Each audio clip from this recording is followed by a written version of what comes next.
ngay loss and foundry nga bansa Antipar. Kaya mayong buntag sa tanan. Wonderful Sunday. Last Sunday is our church anniversary. So today is sugo na punta sa tuwang atong first day sa tuwang service niya sa atong Ginoo through our worship.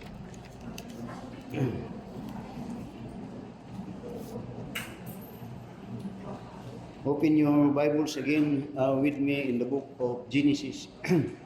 Genesis chapter 6 and in verse 11 to verse 21. For our message this morning is titled The Voyage of Faith. Voyage of Faith. Do you remember itong Titanic? Itong Titanic that was when it was built, there was a great confidence sa tag-iya ug sa builder that Titanic is an unsinkable ship. And you know the story. That was a tremendous disaster in the sea, Titanic. Sa Pilipinas po, kung nakinumdum mo atong Dunya Pass, that was a very disastrous, ever nga naitabo nga shipwreck in the Philippines. Lately, I think not so long, dito sa somewhere in Zamboanga, there were also a shipwreck. Muna akong asawa, nervyos na kayo nga, magbakasyon diha, tanong. Doon nga ato tagkuan. Ngayon nga, magplinta. Magplinta, adik ko. O magbarko ta, adik ko. Kaya di ko kabalunguloy. Ato tag-isaoy.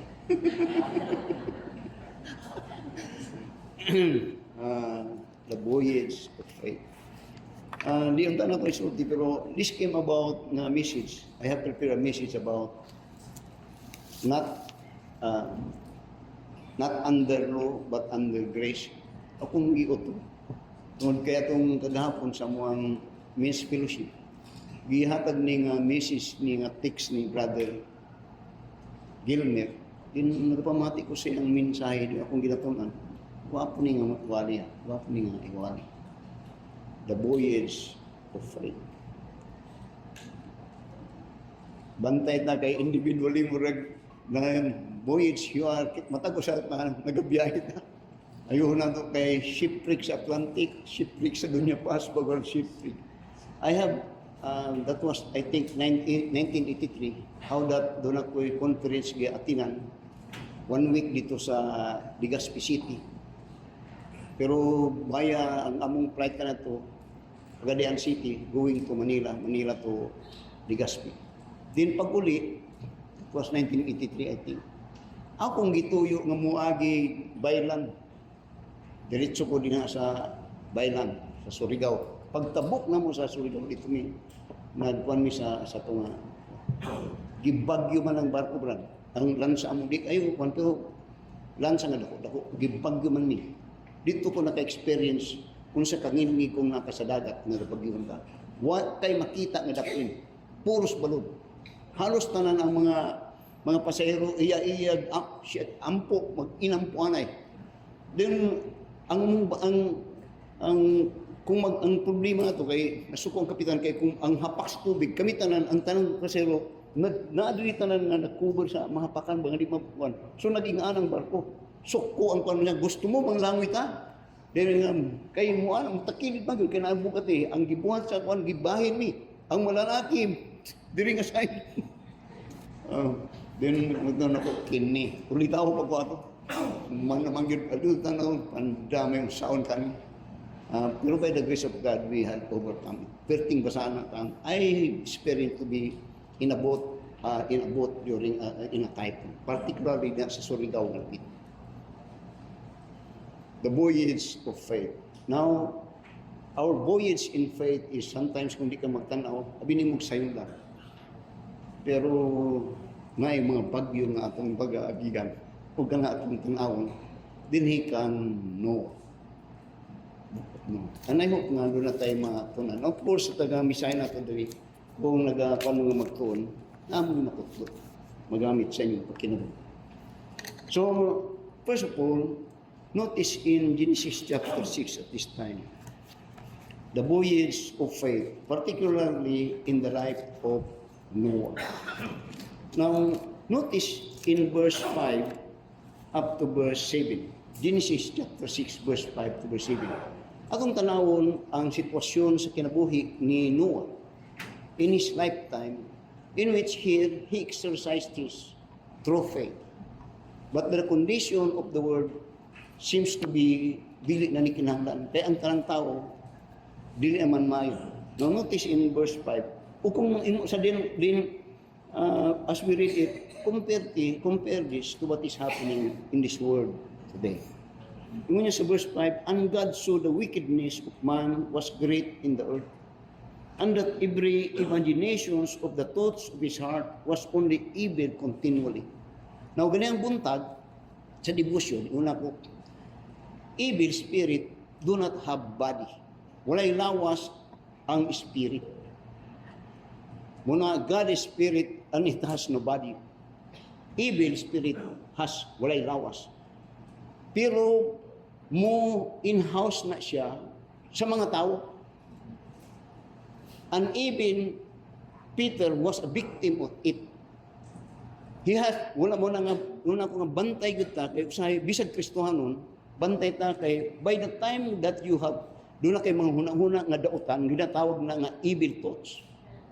Kana di na imuha na. Doon ay nagbutang anak si mga hunang-huna. Labi na kung particularly when you are Christian. Bantayan niyo na.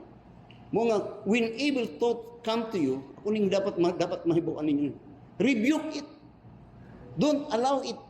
Rebuke na. Kaya by the time nga mo nang sundon, kadto evil works to, nga gihimo niya diha sa imuha.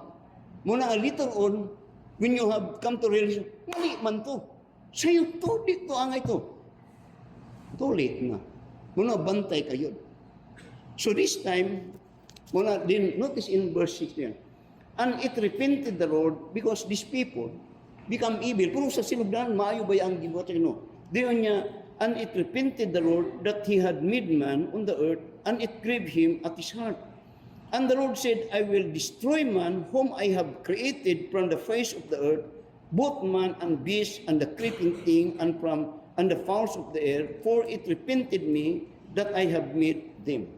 So here you will find that God made a declaration that he will destroy the world. First, the voyage of faith. In the life of Noah, ang iyang faith, mong tanawon, it was founded in the Word of God. There was no written Bible in his time. Wala. It is a direct revelation to God and to him. But notice that when God speaks to him, God speaks to him things that are not, kung pa, dili ni mo mapruhiba. Paras karon kay dito makita nimo nagaisgot ang Ginoo kang Noah sa mga nga di niya nakita. Wa niya makita, wa di niya magunitan, ug wa pagyud niya sayang hunana wala ni. The voyage of faith in the life of Noah, first of all, is that Noah's faith was purely dictated and grounded in the Word of God. Tanawa, sa verse 7, ingon niya, and the Lord said, I will destroy man whom I have created from the face of the earth. That is what God said. Then notice in verse 13. In verse 13, mo to ang gisulti sa Ginoo, pero sa verse 13, gi-confirm niya kang Noah niya. And God said unto Noah, niya, the end of all flesh is come before me, for the earth is filled with violence through them, and behold, I will destroy them with the earth. Kana ang pulong nga gihatag sa Ginoo kang Noah. O kani nga pulong ni nga pagpahimangno. But pasabot, pulong ni, this is a word of warning to Noah. That God said, He will destroy the world. Why He will destroy the world? Because in verse 12 and in verse 11 and verse 13, this is the condition sa kalibutan sa iyang kapanahunan. Tanaw sa verse 11. And the earth also was corrupt before God, and the earth was filled with violence, and God looked upon the earth, and behold, it was corrupt, for all flesh had corrupted his way upon the earth. Now, sa Biblia, kung gusto kang magtuon kung unsay mensahe sa Ginoo, bantayan nimo tong pulong nga iyang ginabalik-balik. Sa verse 12, verse 11 o sa verse 13, dunay pulong nga iyang gibalik-balik nga prominente nga atong madungog karon nga panahon. Unsa nga pulong? Corrupt. O kanang word nga corrupt, ang buot pasabot nga nagalata, nagadaot, daot, maot. Way lami, mo imong tanawon. Mo ni ang sitwasyon karon. An inifi karon kay mo ni ang sitwasyon, ang Ginoo karon ang himuon, gubaon niya ang kalibutan. Ngayon ako, the voyage of Noah, ang foundation sa iyang voyage first of all is in the voyage of faith, sa iyang pagtuo, ang iyang gigulitan kadtong pulong sa Ginoo. Kadtong pulong sa Ginoo nga kung imong tanawon motoy naka-transform sa iyang pagkinabuhi. Kaya ang mga tao karon kung imong tanawon, ang dagan sa panahon sa mga tao, ang iyang dagan paingani na tanan. Pero siya padulong kung pa ang Agos, padulong ito, siya karon nga dunay pulong sa Ginoo, di siya buot pasubok na nagsunod sa Agos kun nagpalahi ang iyang dagan sa iyang kinabuhi. O kanto nga nagpalahi sa iyang dagan sa Pinoy, tungod dunay pahimangno ang Ginoo. Now, when you are being taught na padulong, na-bridge din ha, guba na, ayog-yog tabok, ayog-yog agid na, kayo guba kayo, mo na iyang buot pasabot. Now, no man that had a good sense, when he is being warned, nga di siya matuo. Pero dapat yung mga tao, nga na in good sense, pero imong warningan, usahay di po matuo. Para sa example ng sigarilyo. Ang sigarilyo, kanatong kuan, bago-bago mong Kristohano, makalimutong kuan. Nang nag-conference, dili conference tawa to. Technical working group ni kanadto. Kauban ako si Binorsilio ato. Kami ang partner kang Binorsilio ato. Technical working group, lain-lain mga gobyerno, ahensya sa gobyerno, DPWH, tanang mga implementing agencies sa gobyerno, nag-technical working group ni, diri dapit sa may mental, sa PCA sa mental, di ko kalimot.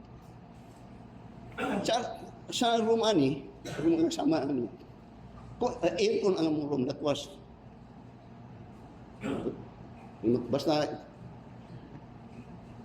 naka-close door, aircon, taod-taod, perting aso habrad, punog si Cardio, aso kayo.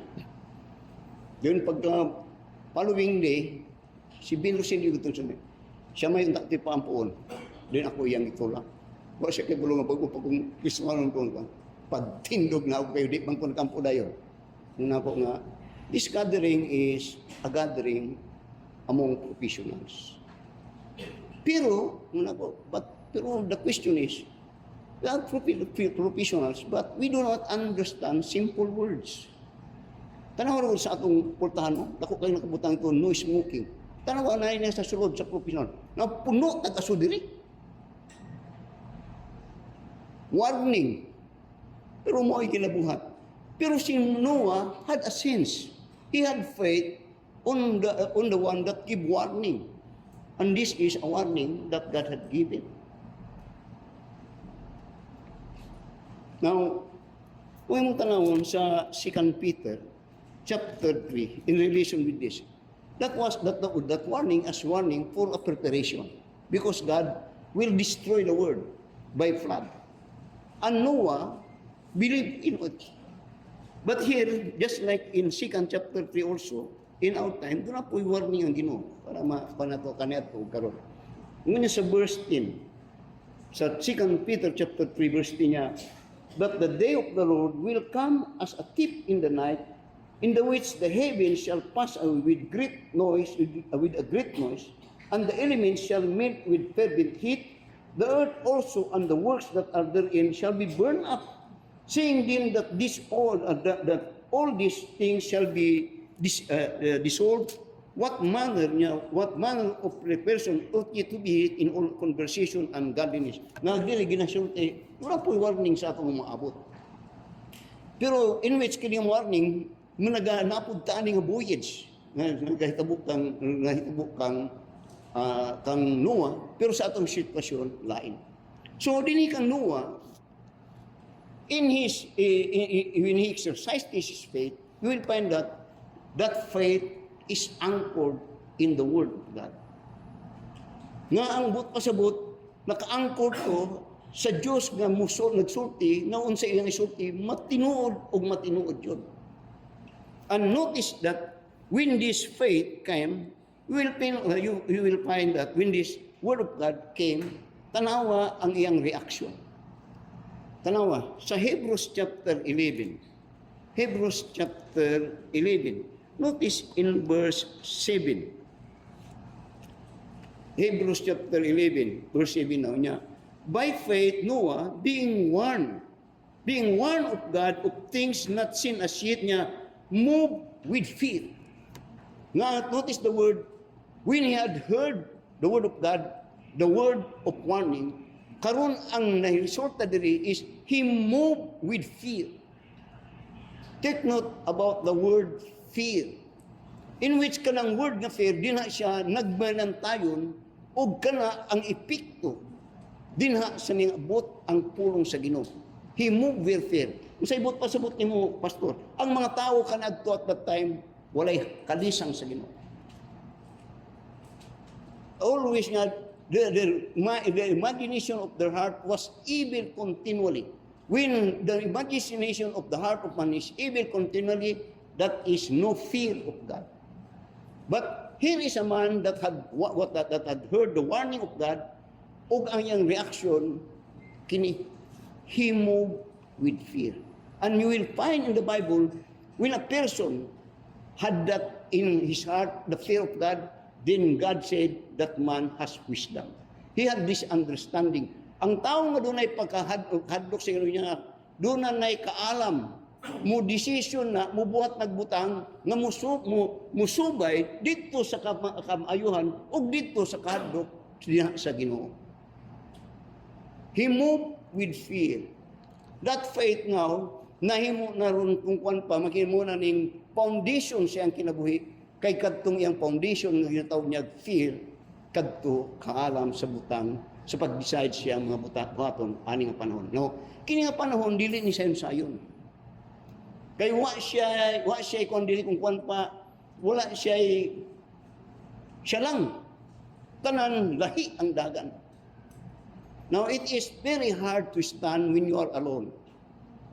Isod yun, muna kasagaran sa tao, gani ang principle sa tao kadaghanan, majority rules. Pero sa Kristohanon, dili ang majority, ang minority. Minority, sinubayan, inubanan diha sa pulong sa Ginoo. Kaysa pag-alaga sa Ginoo, dili man ni kung kuan tanaw nimo, dili ni kung kuan tanaw usay kung atong tanaw kanang pleasure. Dili ang pag-alaga sa Ginoo sometimes and oftentimes it entails sacrifices. And many times it entails even to be alone, to stand alone. Kung mong eksaminon. Pero ang maayo, the truth in this voice, first of all, is that it was grounded in the Word of God. Huwag sa ibot pasabot ni mo na, pastor, nag-ground ni dito sa kamatuoran. Ang pulong sa Ginoo, bisag magkaunsa-unsa, mubarog ni. Kay kini, founded in truth. And that truth is in the Word of God. So in effect, si Noah karon nagbaton o tawag sa ina, the fear of God. And the fear of God, niya, is the beginning of wisdom. Kasi pasabot ni mga nagpastor. Therefore, if the fear of God is the beginning of wisdom, people that do not fear do not have wisdom. And people that had no wisdom in the Bible, particularly sa book of Proverbs, are fools. Kira mo? Amen. So, not only that, but you will find that it is not only that the resultant of his being had a ground in the Word of God, that he had fear of God. But likewise, you will find that in Hebrews chapter 11, tanawa na po sa Hebrews chapter 11, verse 7, ang resulta. No, ayun lang mo ka na mga makakuan magod po sa iba, relate kanunay na ako ni sa akong kinabuhi. In my early Christian life, I was branded and called to be fraud. Buang, kano, na. Dagkan sa ako, dagkan magsulti sa ako ito nga buang ko. Buang, timur din. Buang ka ba? Magpastor ka. Then, but here we will find verse 7 again. Notice, kini nga tao, when the Word of God, when this man was, his faith was grounded in the Word of God, yun niya, by faith Noah, being one of God, with God, of things not yet seen, not seen as yet. Mga butang not yet as seen. Now, what hibot pa sa butang ni? He was warned that God will judge the world and He will flood the world. Wala siya kakitag ulan, oy. At the time kung Noah, wapay ulan, brad. Ang kalibutan, ginatubigan si Ginoo through mist. Kanang may yamog, pagkanatuwa pa'y ulan. Wala kagita si Noah o ulan. Wala'y ebidensya ang ginasulti sa Ginoo. Di lang po kay walay ulan. Kung ang din, ang pagkaroon, ang atuan ni Noah, ang gisulti nga magbuhat siya arka, wapoy tao po nga nakakita unsay arka. Magbuhat siya o butang nga ang disenyo, wa siya kakita, brad. Pero ang definition sa faith, sa Hebrews chapter 11, verse 11, faith is the substance of things not seen. Faith is the substance.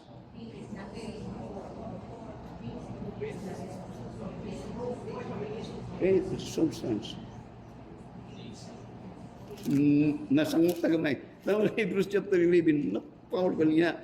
Now, faith is a substance of things hoped for, the evidence of things not seen.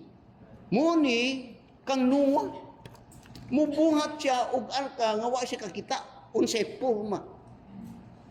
Nagbuhat siya arka kay gisulti nga dunay flood. Wa po'y naka-experience ang flood kay wa po'y ulan. Now, lisod mutuman og mga pulong nga di makitaan, di mapurhiban, di lisod jud rad.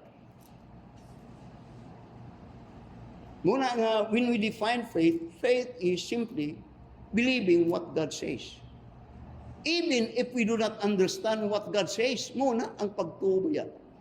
Kagrabe. Pero in human reasoning, say, di na mo, musulti tag, to see is to believe. Muna ang kadang mutuko, muna siya in the manner of, or in the realm of business and economics. There is always what we said, a study sa feasibility sa ibong himuon nga business, then mo compute ka sa return of investment, then kung imong tanawon nga okay, mo invest ka. Dili sa pagtuo, wala na nga mga wala na. O kini ang sitwasyon kang Noah. That him move not seeing unsay kadtong ipabuhat sa Ginoo. Na kung imong tanawon karon ang makita nimo dire karon nga pagtuo, ginakuha sa Ginoo ang sulod sa imong utok. Di niya to gusto nga pandaron, ang iyang gusto unsay gisulti sa Ginoo. Ayaw na gunaw na. Sunda lang to. Kita mga barito dito magpasakto.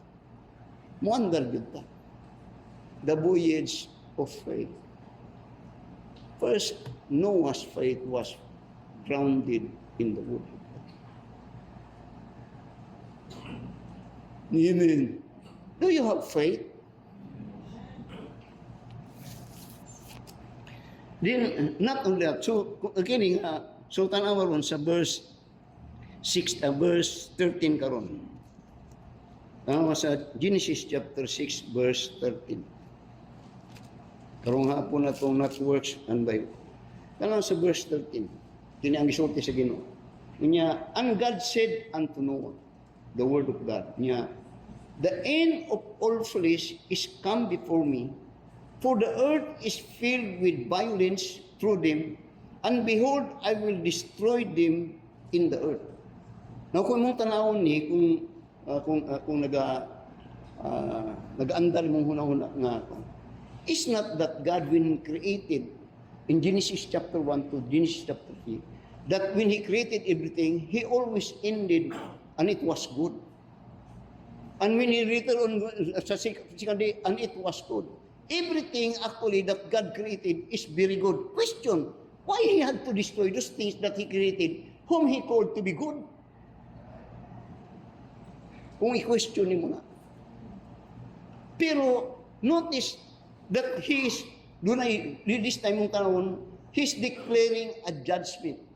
And the basis why He is to destroy it. Why? Because man destroy it. Iyang gubaon, kaya ang tao po, iyang giguba. Tanaw sa verse 11, balik sa verse 11, to verse 12 niya, the earth also was corrupt.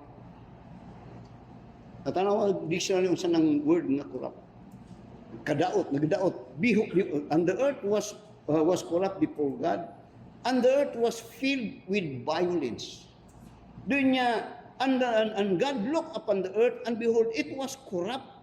For all flesh had corrupted this way upon the earth. Inipikon mong tanawon ni, kini nga earth kaya describe nga, dili na niyo maayong puyan.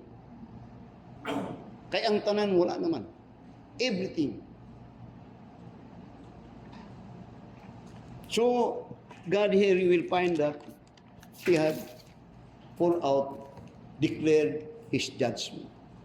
Actually, kini ang first judgment kung tanawon, second before Adam, and this time, whole the earth, yan gihimo ang Ginoo. Oftentimes, we think of God is a loving God. He's God of love. But here, no more, wala na. So what had happened? He had to destroy it. Second, I said, his faith is, first of all, grounded in the Word of God. Now, secondly, you will find that when his faith was grounded in the Word of God, Noah's life was changed. The direction siyang kinabuhi na bago. Ang direction siyang kinabuhi na lahi. Now this is very one kind nga to. Kay usahay na yung mga panuntiyon nga sila manggani. Sila okay man lagi kayo sila ha. Normally, kung mo na ilang gibuhat, kung nang word nga, puto maya gaya-gaya. Pero makita ni mo dihi kang Noah, kini nga klase nga tao, that in this voyage of faith, it was grounded in the Word of God, and the Word of God effectively works sa iyang kinabuhi. O ang epekto sa iyang pagtuo sa pulong sulir, nibag-o sa iyang pangunahuna, nibag-o sa iyang pagkinabuhi.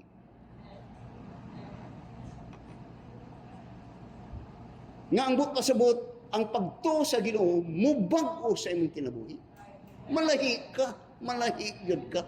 Muna sa 2 Corinthians chapter 5 verse 17 niya, therefore, if any man be in Christ, he is a new creature. All things are passed away. Behold, all things are become new. Malihi ka. Dili pas ka na tunga. Ingato ka, tautod. Ingato lang gyapon ka. Dili tumao, dili yun tumao. Tanawa kang Noah. Uging dapat, ingani yun punta. Kaya mo man ang buhay sa faith. Ingani mo yun ang kinawi sa pagtuo. Mo transform na sa iyang imong pagtuo.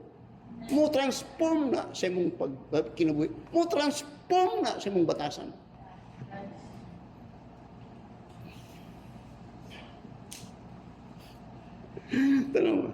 Tanawa ron. Balik. Notice his kind of life now. Not only that he had changed his attitude, and that attitude is he learned to fear God. But not only that, but you will find in verse 14 to verse 18. Verse 14 to verse 18. Not only that he built faith, but that a change of his faith, that is, he feared God, moved him to an action. And that action is, he built the ark. Mubag ang yakon karon na ipagtuo. Di na nakita kung si Moni, din literal ka na pagtuo niya, mo transform na dito sa iyang kung tanong binuhatan. Diri, he built the ark, ang iyang ipakita. Building the ark. Tanaw sa verse 14. Ngunya, make thee an ark of gopher wood, rooms shall thou make in the ark, and shall pitch it within and without with pitch. And this is the fashion which thou shalt make of it. The length of the ark shall be 300 cubits, the breadth of it shall of it 50 cubits, and the height of it 30 cubits.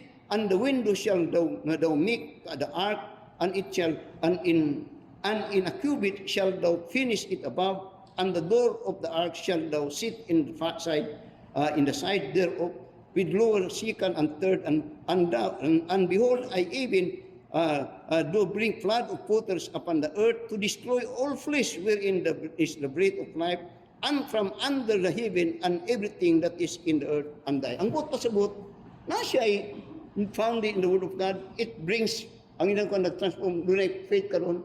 Karon, he is to make action of that. And this action is build, which speak that he had to work out ang yang pagtuo.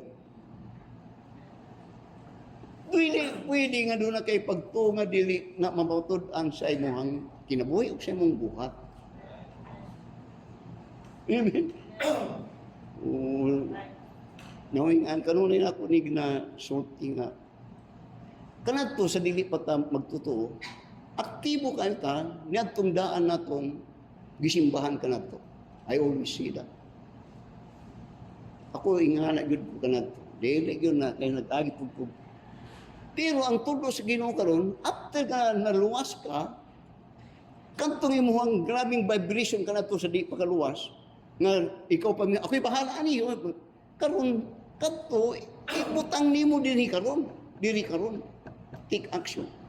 Now, there is one thing that I would like to share in this building of the ark. Muni akong nakuha kagahapon kang dito sa among devotion. Don't you know that the ark is 150 meters long, 45 meters width, and 15 meters height. That is 3-story and turning. Pero you will find that ark, kung tanawon, there was no mention about a steering wheel or what we call ladder. Kibaro mo sa ng ladder, sa barko, naayon na kung manibila. Munay mo din kung dahil nga ark karon sa diyang gipabuhat sa Ginoo ni kung kuan ka karon. Wala ni ladder. Ang purpose lang sa Noah's Ark, mulutaw panahon nga mo maglulok na. Mulutaw lang ang purpose niya, brad. Dahil ang purma sa arka, ingani. Kung ang tanawon, karon ang barko, normal, yun. Time for sailing man. Kadto nga barko, kadto nga arka, ang purpose niya lang to, mulutaw. Musakay sila mulutaw. Wala sila'y kaibalo, wala sila'y labot kung asa padulong ang arka. What that mean? That windy road, dyan mo sakay sila diri, ang Ginoo ang bahala kung asa sila madto. Wala sila'y buot unsay asa padulong ni. Ang iya lang sakay buhat mo, sakay mo diri. Kana ang tenor nga picture sa pagtuo. Nga ang nagadirect di ay dili kita kundi ang Ginoo. Ako ning ginatanaw ba mo ni akong Ginoo. Grabe dai no. Kung sakay ka og barko Nga why na, really walay sakay lang. O say that is a picture of pure salvation.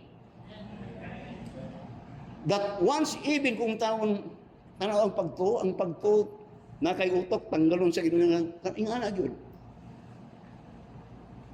Ang iyang ginagawa.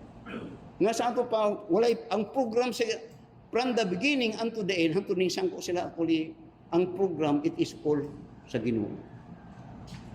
Ang sila lang is they have to exercise their faith. What is that? They have to believe what God says. Kadto lang.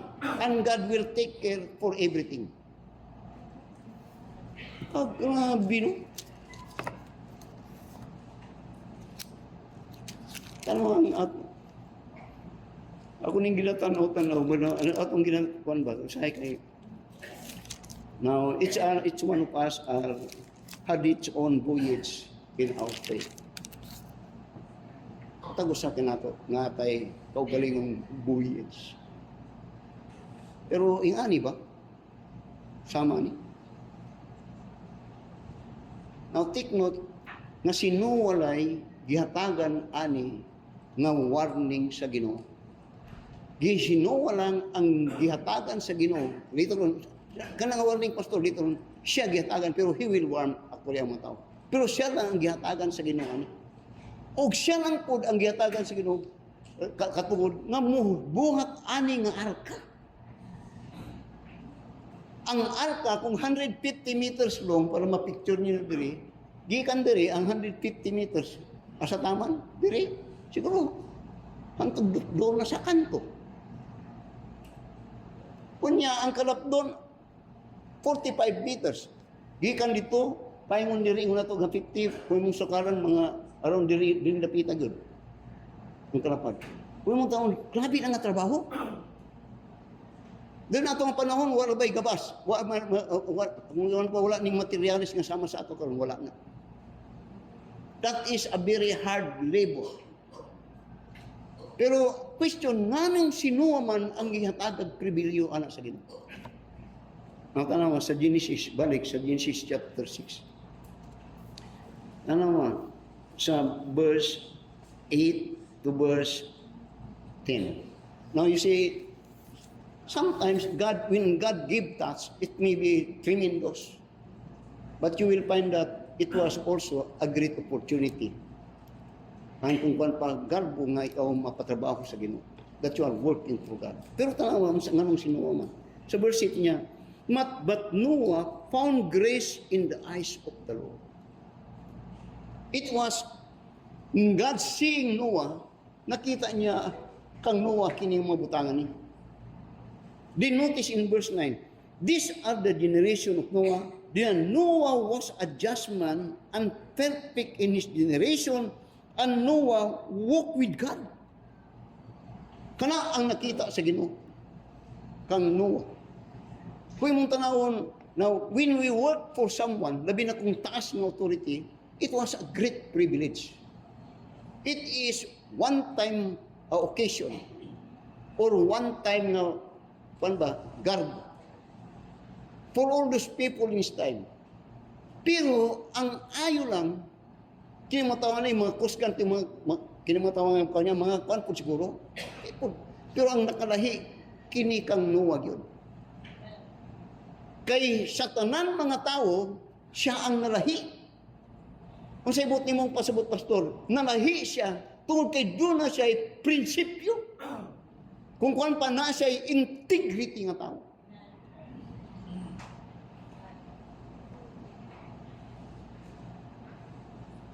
No, yes, I see I'm preaching something that is kuwan pa kanang talagsaon na lang yun. O gani usahay nag-istorya ko nagwalt at butang usahay wala nato gina-desire nga maabot sa ato ang makutpot nato. Kaya usay na sa ato ang kanunay nga katong barko nga kaagi tumoy o barko nga nailador ang gusto nato. Kay gusto ta magmaniho. Kaya gusto nato mo exercise. Pero lahi ko lang sa Ginoo. I could recall one of my respected pastor in this country and in this world. We had met only once, but my respect to him hantod karon sa lulo ko. Pastor Di Salva. Dr. Di Salva. Nagkakita miya na, nag-istorya miya na. One time lang to. Iya kong gimbita sa yung simpan, wako niya to. Pero I respect him. I salute him. Sayang mga ubang mga kuan, dili kayo Kristyanismo.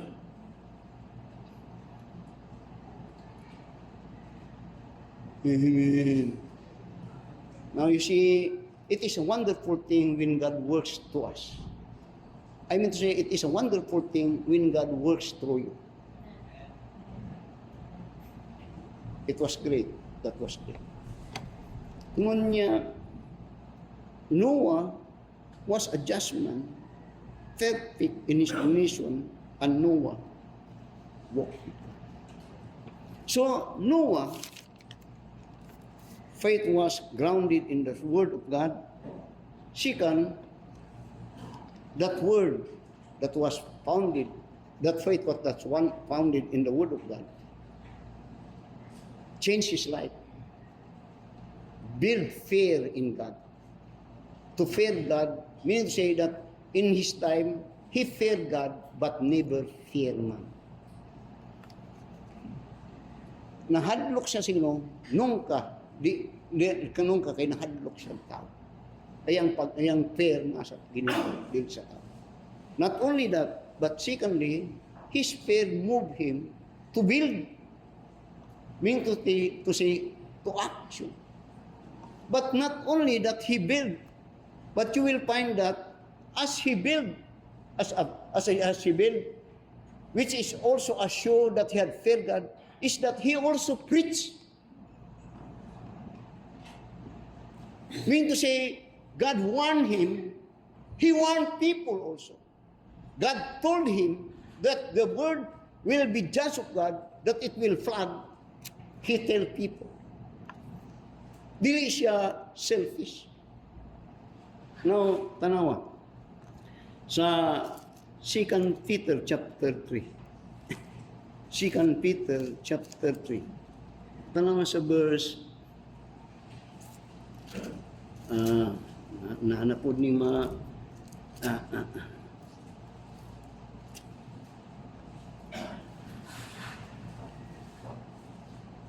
chapter 2 Peter chapter chapter 2 and in verse 5.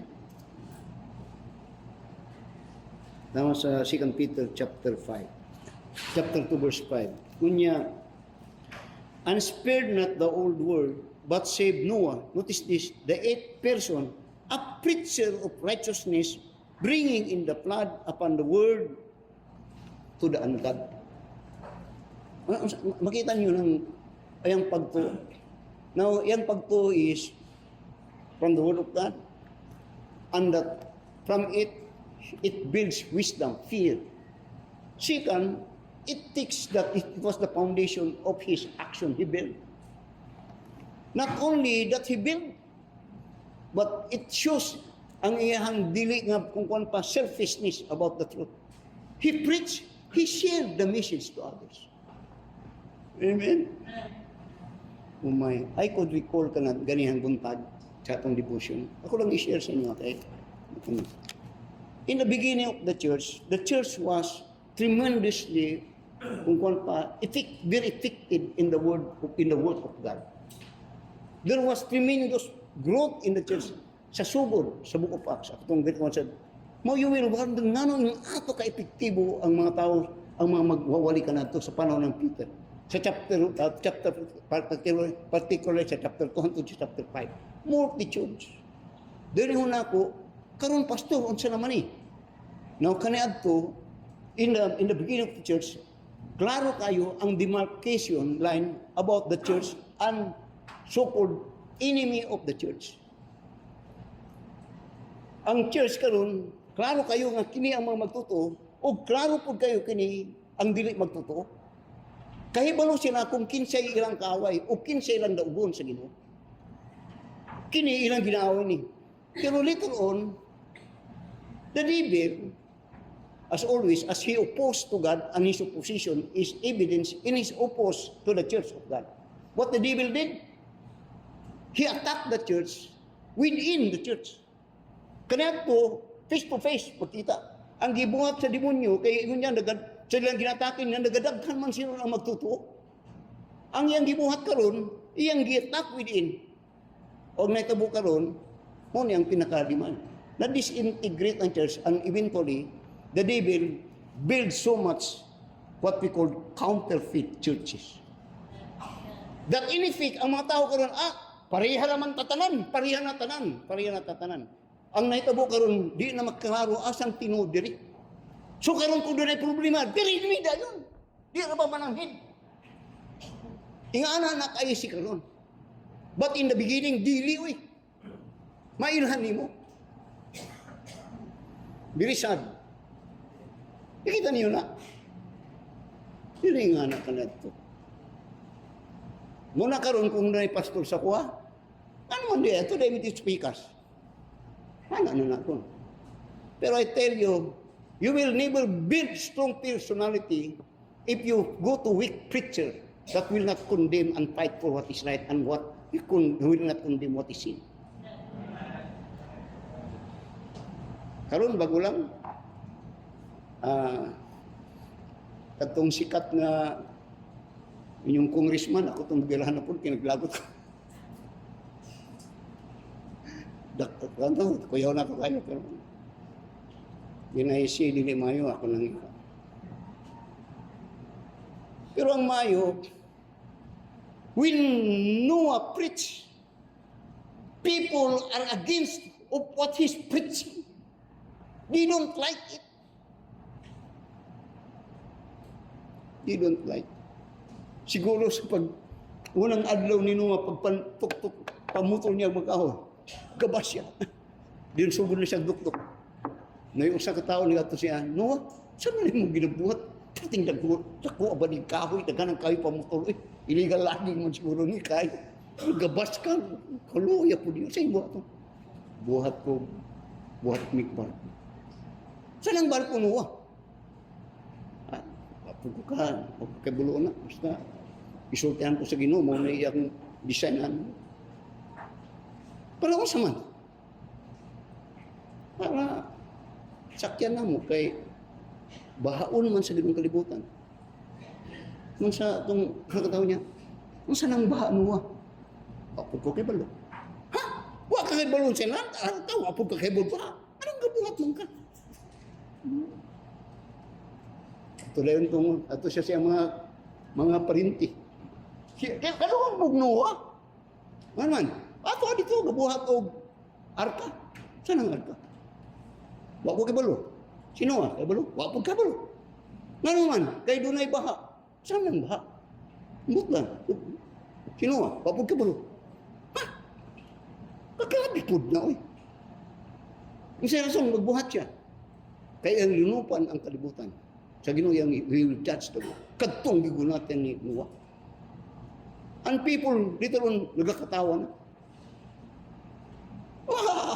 Now you see, when you speak truth, not only that they will laugh, but they will be heard.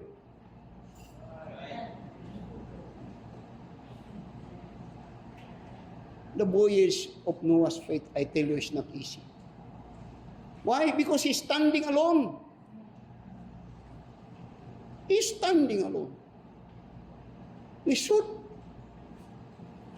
Pero ang maayong gigunatan niya, bisag he's standing alone, pulong yun sa Ginoo. Abi nimo nga nung nagkainganin ning kalibutan nato, pulong sa Ginoo, wala sa maning matawhan. O kasagaran po, when man had not the word of God, they will not fear God. And when man do not fear God, they will do anything that is right in their mind, which is evil. When he made nagbuhat siya arka, ang arka, nga niyang design. Ang yang purpose, dili mo biyahe. Yang purpose, mulutaw. Ang Ginoo magbuot, asa ni mo landing.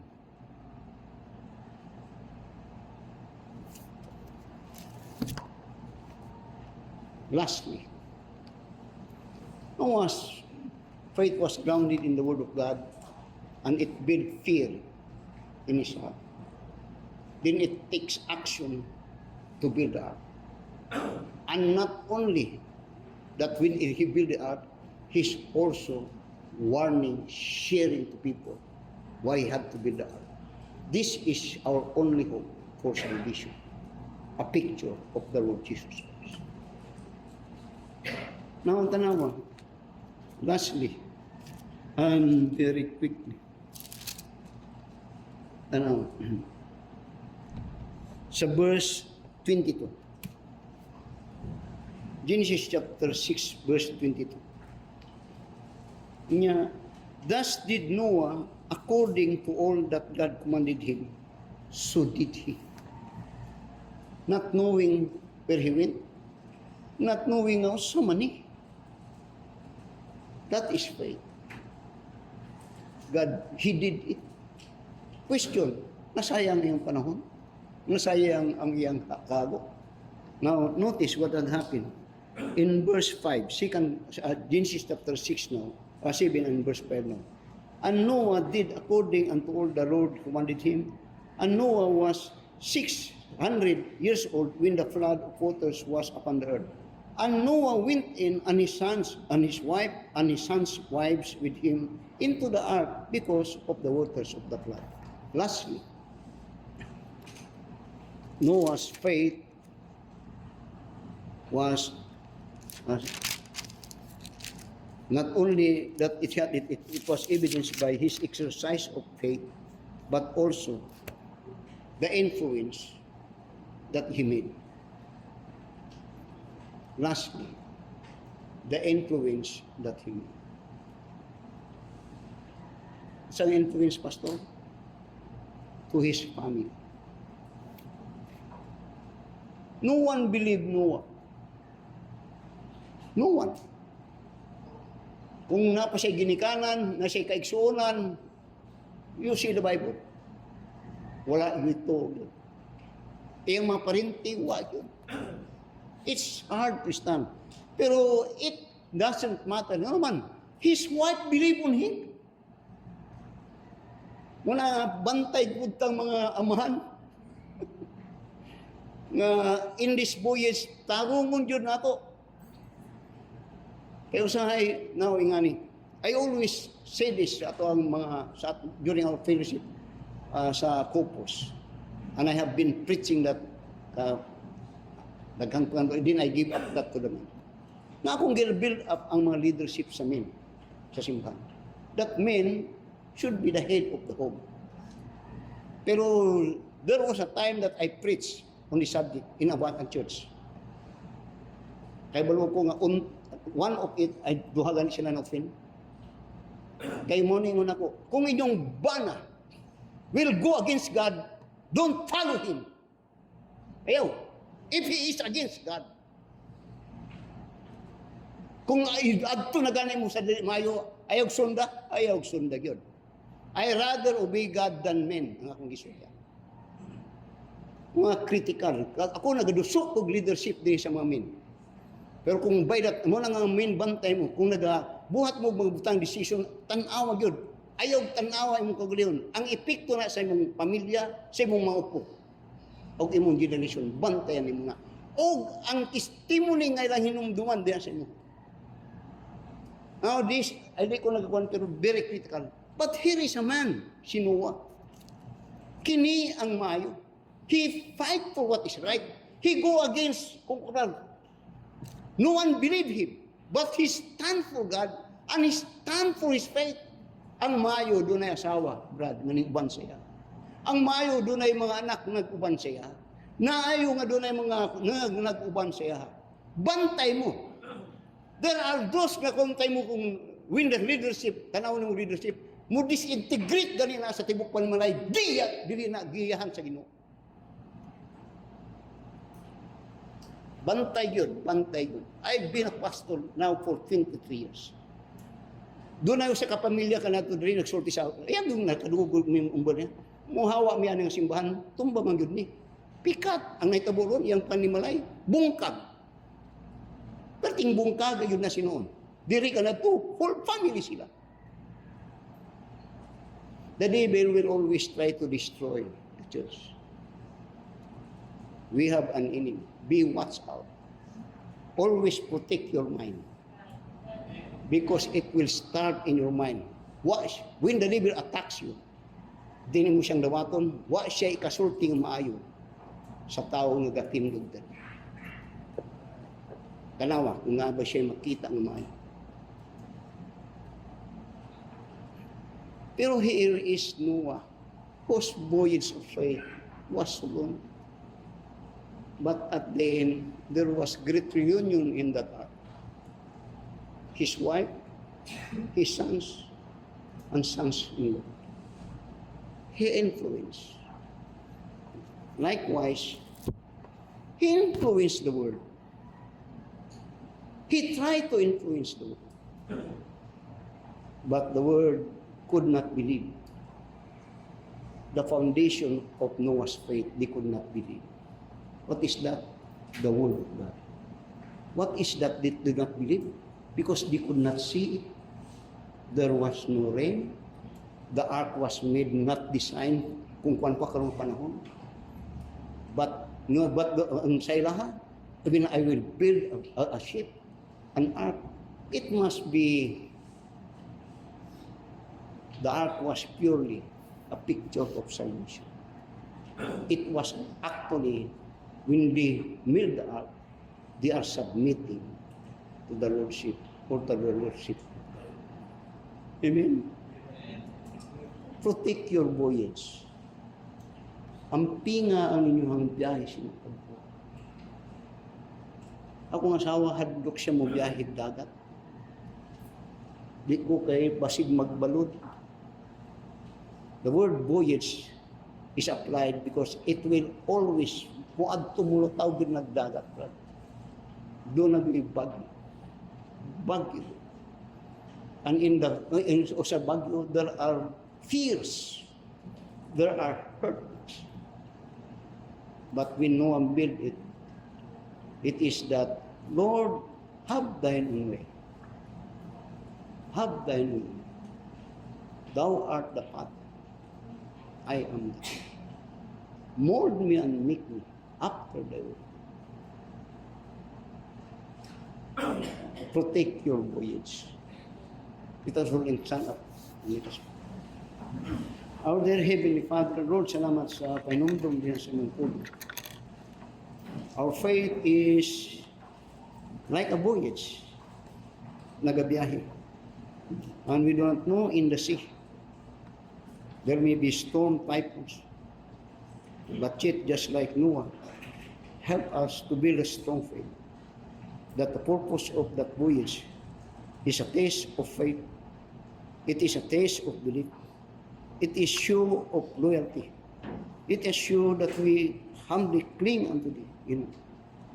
So as God's people, help us as we are in this voyage. There will be a storm, pero the confidence will always be in thee. Because thou art the maker of the sea. Thou art the maker of everything. And thou art the sustainer of life. And our destiny as God's people is in thee, in thy place, in whom thou hast prepared for us. Tabami, protect our mind, protect our hearts, because the devil will always try to deceive us, to think that our boat is we ang nasa steering wheel. But that is not. Ikaw Ginoo, so that we could say, have thine own. Thou art the potter, I am the clay. Bless us, blessing the message, Father, I pray. In Jesus' name, amen. God has spoken to us. Have thine own way. Have thine own way.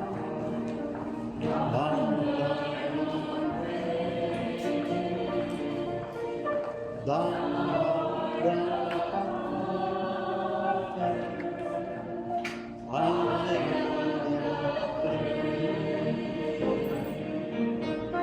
Mold me and make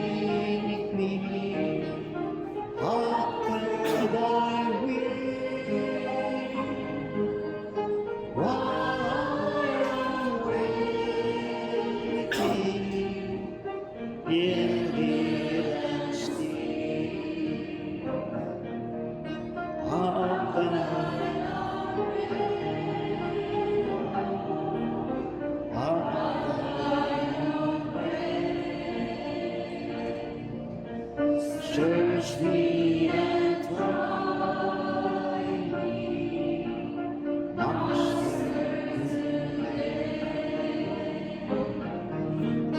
whiter than snow.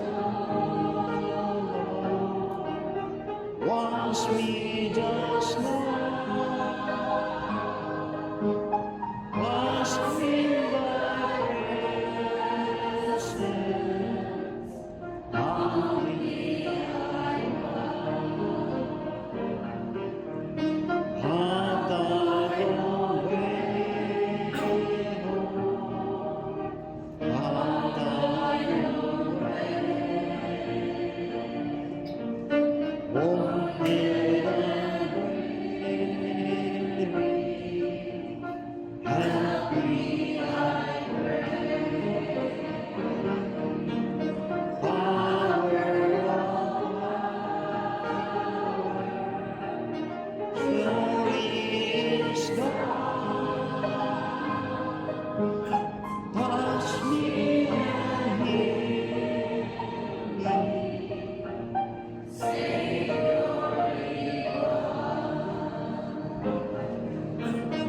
Have thy way, Lord. Have thy all around me. Absolute way. Fill me thy spirit, till all shall see Christ only holy, living in me. Kaya thank you for your attention, Brother Gilmer. Will come forward for simple. Dagang salamat.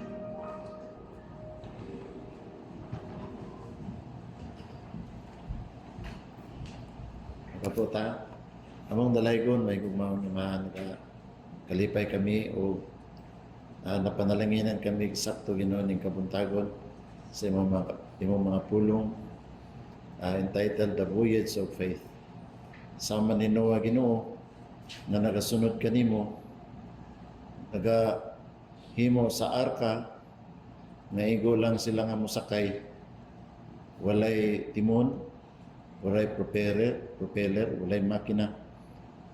Kay tungod ang imong pagbuot nga sila magsunod lamang kanimo Ginoo, ug ikaw ang magbubuot kung asan nimo sila dalahon o ibutang. Inguna na gihapon ang among kinabuhi Ginoo nga kami itugyan namo kanimo ang tanan.